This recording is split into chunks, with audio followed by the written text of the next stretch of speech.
आज का दंगल हिमाचल प्रदेश में एक अवैध निर्माण को लेकर शुरू हुई मजहबी सियासत पर है। दिन भर इसे लेकर प्रदर्शन और नारेबाजी का लंबा दौर चला। आरोपी की शिमला के पास संजौली में एक 5 मंजिला मस्जिद अवैध रूप से बनाई गई है, उसे गिरा दिया जाए। हालांकि सरकार ने सदन में बताया है कि यह मस्जिद 2018 में ही बना दी गई थी और नगर निगम में 2010 से इसको लेकर वाद चल रहा है। लेकिन अब ये विवाद बढ़ा है जब पिछले शुक्रवार को स्थानीय दुकानदार पर समुदाय विशेष के लोगों ने जानलेवा हमला कर दिया। उसके बाद प्रदेश के मंत्री अनिरुद्ध सिंह ने सदन में तमाम आरोप लगाए कि हिमाचल प्रदेश में अवैध घुसपैठियों की संख्या लगातार बढ़ती जा रही है और उसका असर कानून व्यवस्था पर भी पड़ रहा है। मंत्री के बयान के बाद प्रदर्शन तेज हुआ और आज उन प्रदर्शनकारियों से मिलने खुद मंत्री अनिरुद्ध सिंह भी पहुंचे। फिलहाल प्रदर्शन तो खत्म हो गया है क्योंकि इस मामले को लेकर नगर निगम की अदालत में 7 सितंबर को ही अगली सुनवाई है और सरकार ने वादा किया है कि अवैध निर्माण पर नियमानुसार कार्रवाई की जाएगी। लेकिन इस मुद्दे पर सियासत आगे बढ़ गई है। हैदराबाद से असदुद्दीन ओवैसी ने सवाल उठाए हैं कि कांग्रेस के मंत्री बीजेपी नेताओं की तरह बयान क्यों दे रहे हैं। ओवैसी ने मोहब्बत की दुकान में नफरत ही नफरत का आरोप लगा दिया। इधर बीजेपी भी इस मुद्दे को लेकर अवैध निर्माण गिराने की मांग करने लगी है, जबकि विवादित मस्जिद का अवैध निर्माण बीजेपी के शासनकाल में भी हुआ है। ऐसे में सवाल है कि क्या हिमाचल प्रदेश के मंत्री अनिरुद्ध सिंह की चिंता सचमुच अवैध घुसपैठ को लेकर ही है। अवैध निर्माण पर सरकार का ध्यान एक दुकानदार पर हमले के बाद ही क्यों आया है और अवैध निर्माण के मुद्दे को हिंदू मुसलमान का सियासी मुद्दा आखिर कौन बना रहा है। इन तमाम सवालों पर आज के दंगल में बड़ी चर्चा करेंगे, लेकिन उसके पहले ये रिपोर्ट देखिए।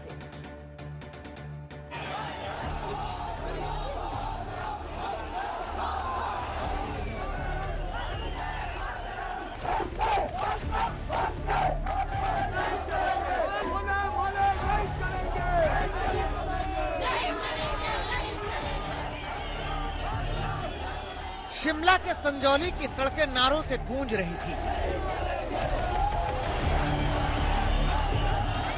एक हाथ तिरंगा और दूसरे हाथ धार्मिक बैनर लिए लोग संजौली की सड़कों पर प्रदर्शन कर रहे थे और इस प्रदर्शन स्थल पर पहुंचे हुए थे हिमाचल प्रदेश की सरकार के मंत्री अनिरुद्ध सिंह। प्रदर्शनकारियों की नाराजगी संजौली इलाके में बनी एक मस्जिद को लेकर थी।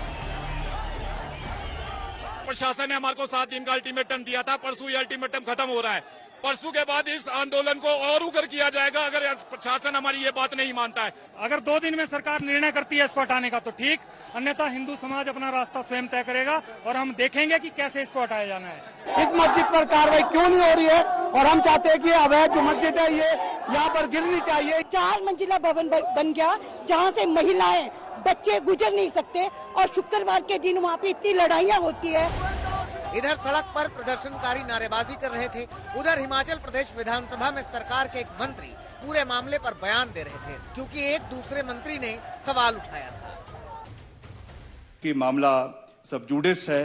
निर्णय होने के उपरांत यदि अवैध निर्माण पाया जाता है तो उससे नियमों के तहत इसके ऊपर कार्रवाई की जाएगी।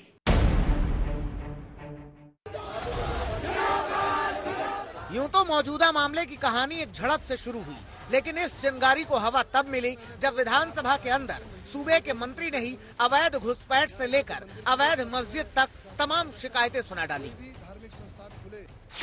ये कैसी स्थिति उत्पन्न हो रही है प्रदेश में, जो रोज नए लोग आ रहे हैं, कोई जमात वाले आ रहे हैं, कहीं आ रहे हैं जिनका अता पता ही कोई नहीं। क्या ये रोहिंग्या मुसलमान है?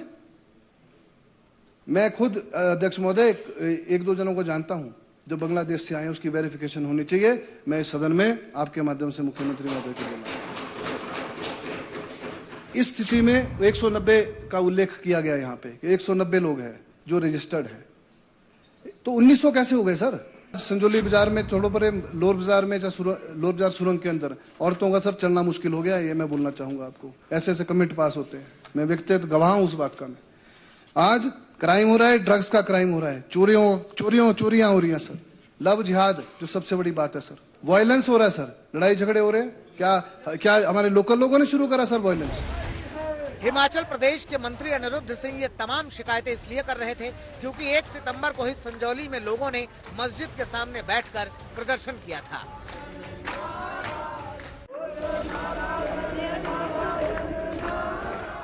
यूं तो इस प्रदर्शन का मकसद अवैध मस्जिद के खिलाफ कार्रवाई ही थी, लेकिन उसकी शुरुआत के पीछे भी एक घटना थी।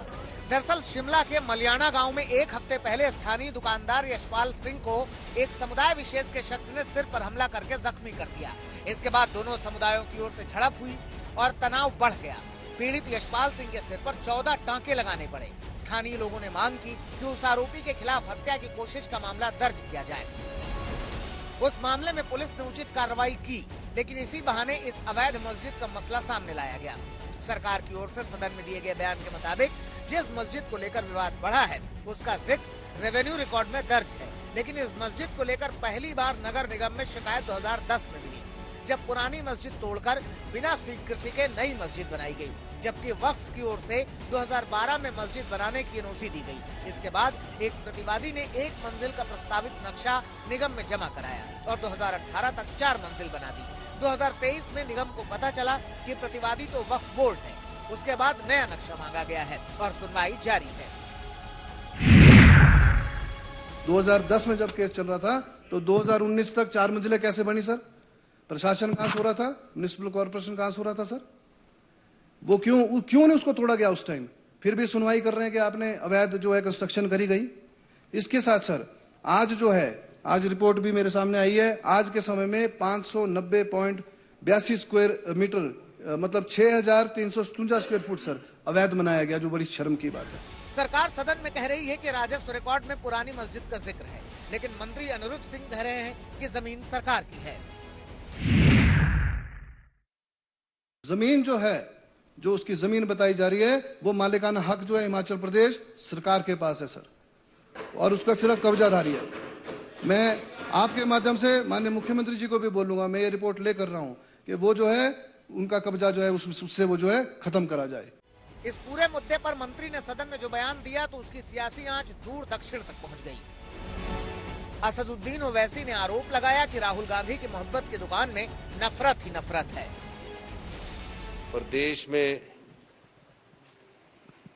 सभी का धर्मों का सम्मान है। ओबीसी की बात उनकी अपनी सोच है, वो एक समुदाय के दम के ऊपर ही जो है अपना उनकी राजनीति जिंदा है, और सबसे बड़ी भाजपा की तो बी टीम है। वो हिमाचल प्रदेश में मोहब्बत है, सभी के साथ मोहब्बत है और बेइंतहा मोहब्बत है। उधर बीजेपी भी इस मौके पर अवैध मस्जिद तोड़ने की मांग कर रही है। हालांकि इस मस्जिद का निर्माण जिन दिनों में हुआ उस दौरान हिमाचल में बीजेपी की ही सरकार रही है। विकास शर्मा, शिमला, आज तक।